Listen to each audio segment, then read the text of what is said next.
Y lo que sigue ahora es que la Fiscalía formalice la investigación, es decir, que pase a la siguiente etapa, para una vez encontrándonos en esa siguiente etapa, eventualmente solicitar la prisión preventiva de esta persona.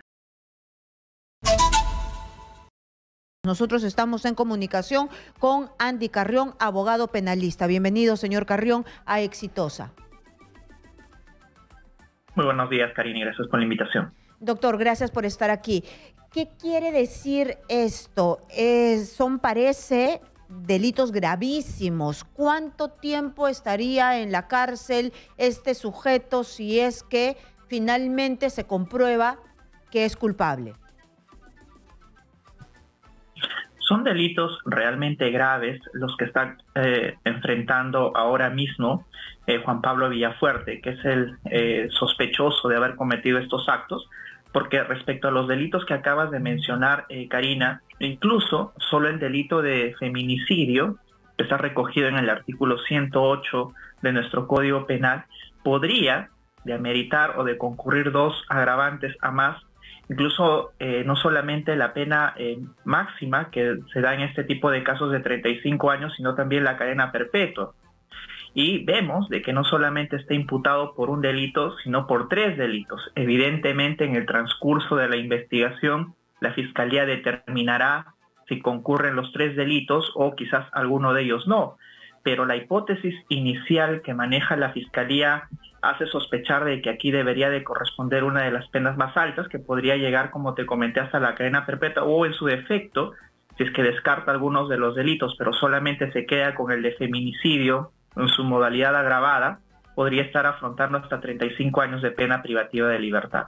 Porque según las primeras indagaciones policiales y lo que hemos sabido los periodistas, este sospechoso, el principal sospechoso para la policía, resulta que ha dejado su rastro en todos lados, las maletas, la prueba del luminol está en el cuarto donde vivía con la asesinada, ¿no? También los vecinos lo han visto, está también el seguimiento que ha podido dejar con el GPS del celular, todos los caminos lo apuntan. Todos los indicios, Karina, apuntan a que él se trataría del eventual o supuesto sospechoso, es decir, autor no solamente del delito de feminicidio, sino también de trata de personas, entre otros, porque debemos de recordar también cómo fue la forma en la que encontraron el cuerpo, ¿no? Sin sus órganos internos, y es por ello que la Fiscalía también está imputando el delito de trata de personas. Y también aquí debería de evaluarse, como han señalado, cuál ha sido la forma, el procedimiento en la que las autoridades han accedido a los indicios, ¿no? Yo creo que fue determinante el hecho de inspeccionar, allanar el departamento, el cuarto donde él vivía, porque ahí se encontraron objetos pertenecientes a la víctima, ¿no? Y ahora veamos cuáles son las pruebas posteriores que va a tomar la Fiscalía, como las pruebas de ADN o el luminol incluso, ¿no? Que pudo determinar de que hay rastros de sangre en el cuarto, en la habitación donde él se encontraba, aunque fue capturado posteriormente en Villa El Salvador, y eso también podría apuntar a que no solamente amerite este pedido de detención preliminar de 72 horas, acabamos de ver que ustedes han pasado el informe en el que él se encuentra frente al juez precisamente evaluando, dando sus datos para certificar de que se trata de esta persona en contra de quien se emitió esta orden, pero en base a las conductas que él ha demostrado, al comportamiento procesal, esto también podría ameritar la imposición de una prisión preventiva, ya no por el plazo de 72 horas, sino más bien incluso hasta por 36 meses, eso dependiendo de cómo la Fiscalía presente el caso ante el juez competente, pero de por sí podríamos ya ir adelantando que el comportamiento procesal que él ha mostrado, por ejemplo, ¿no? Ocultar información, tratar de redireccionar las sospechas por parte de los familiares en sus primeras comunicaciones, ¿verdad? La desactivación de su propio celular, no haberse encontrado en el mismo lugar de los hechos, sino ahora en Lima. Todo parecería indicar de que se intentó no solamente sustraer de la persecución pública, sino además de obstruir la recabación de pruebas. Además de que las versiones que él manejaba acerca de que esta persona, la víctima, ya no se encontraba con él, pero luego fue confrontado esto con las declaraciones de los vecinos o incluso de quien regentaba este domicilio y que le alquilaba a él. Entonces vemos de que todo apunta a ello, Karina, solo que me sorprende un poco también el tiempo que se tomó, ¿no? Yo creo que podríamos usar el término de que felizmente se le capturó, porque la demora también en este tipo de casos y ante el temor de afrontar una pena tan alta, por lo general lleva a los sospechosos a sustraerse de la persecución pública, pero yo creo que aquí las autoridades han actuado de una manera muy loable en el sentido de ubicarlo y también proceder a su captura, ¿no? Y es por ello que ahora ya podemos ver que él está dentro de estas medidas. Y además me imagino que todo cuenta, ¿no? Porque él justamente es estudiante de medicina. No digo que, no sé, ya lo dirán las investigaciones si ha actuado solo, si no ha actuado solo, pero siendo que él mismo ha expuesto cómo va cercenando un cuerpo, cómo va abriendo con el bisturí, la barriga, las piernas de los cadáveres para estudiar precisamente su profesión, entonces habría, me imagino yo, que ya en la morgue se habrá visto si estos cortes son de un profesional como un médico o no. Todo eso vale en las investigaciones, ¿no? Todo eso se toma en cuenta. Absolutamente, Karina. Todos los indicios tienen que ser evaluados y valorados en su oportunidad por el juez, sobre todo la expertise que él debió haber adquirido en el transcurso de sus estudios de medicina. Y si esa expertise puede coadyuvar también a identificar quién eventualmente habría realizado los cortes a la víctima, ¿no? Ese es un punto indiciario importante que debe de ser tomado en cuenta.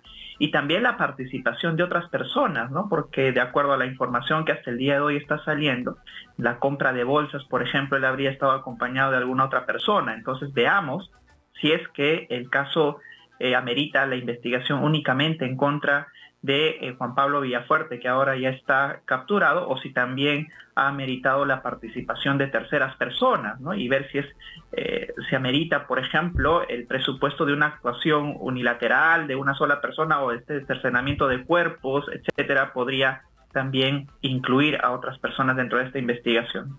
Muy bien, y esto dentro del derecho penal se ve muchísimo el tema del tráfico de órganos, porque todavía esto es algo que no explota, digamos, en nuestro país, pero que es un negocio en el mercado negro absolutamente rentable. Se ve en muchísimas partes del mundo cómo se asesina gente para quitarle los órganos, ¿no? Y es un mercado negro. Dentro del ámbito estadístico, Karina, no existen muchos casos que hayan ameritado la imposición de una sentencia condenatoria por el tráfico de órganos, que en rigor es también parte del delito de trata de personas, solamente que la extracción de órganos podría constituirse en un agravante.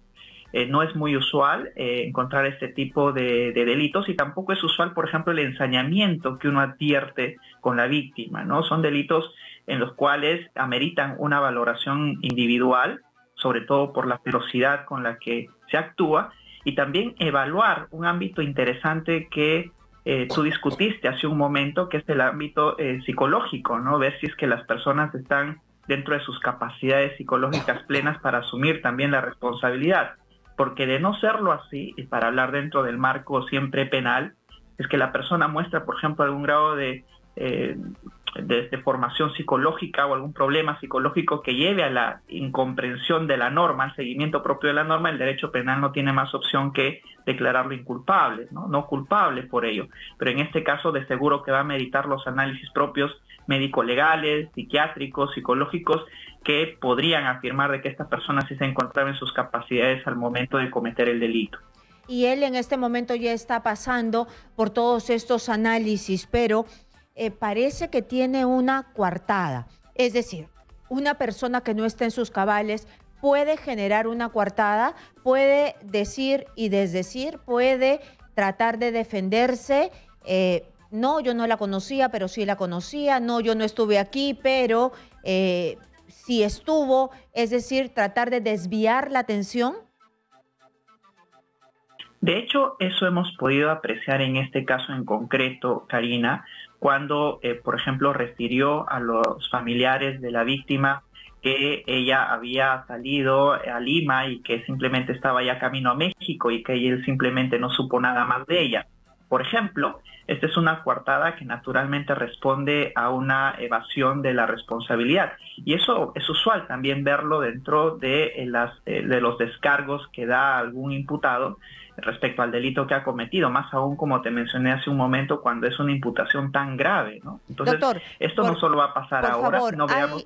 Hay información en vivo en Huacho, algo está pasando en el juzgado que está viendo este tema. Por favor, le ruego que me espere un momentito para saber qué es lo que está sucediendo. Le damos pase a nuestro corresponsal Elvis González. Elvis, adelante, por favor.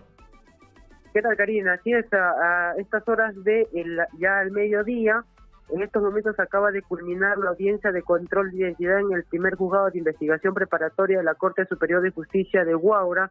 El investigado acaba de manifestar: soy inocente y soy una persona intachable. Vamos a escuchar parte de esta audiencia y partes de sus manifestaciones de Juan Pablo Villafuerte. Bueno, solo quiero decirle a la opinión pública, al señor magistrado y a las personas que están aquí, que soy una persona inocente, que mantenía una amistad con la señora Blanca Arellano por internet, la cual vino a visitar al Perú. Le brindé alojamiento porque no tenía dónde vivir, y los días en los que ella ha desaparecido, yo no estuve en la ciudad de Huacho. Entonces, este caso está destrozando a mi familia y tiene una repercusión muy grande en mis dos carreras universitarias, a las cuales soy una persona intachable en mis universidades, en mi hogar y en mi entorno. Y por favor, lo único que pido para la paz de la familia, para la paz de la señora Blanca, es que se haga justicia a través de mi colaboración y se encuentren a los verdaderos culpables de este hecho. Nada más. Karina, estas fueron las declaraciones del investigado Juan Pablo Villafuerte en la sala de audiencia de la Corte Superior de Justicia por los presuntos delitos de feminicidio, trata de personas y tráfico de órganos ante la mexicana Blanca Orellano. Karina, él permanecerá en el Departamento de Investigación Criminal de Huacho por las 72 horas, que es su detención preliminar, hasta que el Ministerio Público pueda recabar más información para posteriormente solicitar posiblemente una prisión preventiva. Es la información que tenemos a estas horas de la tarde, Karina, desde Huacho. Muchas gracias, Elvis, por la información. En cualquier momento regresamos contigo. Entonces, doctor Carrión, en este momento el imputado está diciendo pues lo que se espera que cualquier imputado diga, ¿no? Que es inocente y que es intachable. ¿Qué es lo que viene? ¿Qué es lo que tienen que valorar los jueces? En este momento los jueces van a valorar si es que él se merece quedar más tiempo en una prisión preventiva. La Fiscalía ya estará presentando el respectivo pedido. Antes de ello, Karina, debemos de decir que en efecto él tiene todo el derecho de ejercer su defensa y de declararse inocente, ¿no? Hasta que no existe una sentencia condenatoria, sigue presumiéndose la inocencia de esta persona. Veamos cuáles son las pruebas y los indicios que va recabando la Fiscalía a efectos de demostrar su culpabilidad. ¿Qué es lo que sigue? Pues bueno, vemos de que ya se ha realizado el control de identidad para internarlo en el plazo de 72 horas, y lo que sigue ahora es que la Fiscalía formalice la investigación, es decir, que pase a la siguiente etapa, para una vez encontrándonos en esa siguiente etapa, eventualmente solicitar la prisión preventiva de esta persona. Veamos si es que dentro de estas 72 horas cumple ya con formalizar la investigación, y vemos que al menos en los hechos de no encontrarse en el mismo lugar, de haber perturbado la investigación, podrían ameritar la solicitud de una prisión preventiva por el plazo máximo, y dentro de ese plazo máximo pues recabar indicios adicionales que puedan aportar a dilucidar los hechos, ¿no? Y a corroborar si en efecto esta persona ha sido el autor de los hechos o no, o si también habrían participado terceras personas en ello. Muy bien, muchísimas gracias al doctor abogado penalista Andy Carrión por darnos más luces sobre este tema en el ámbito penal.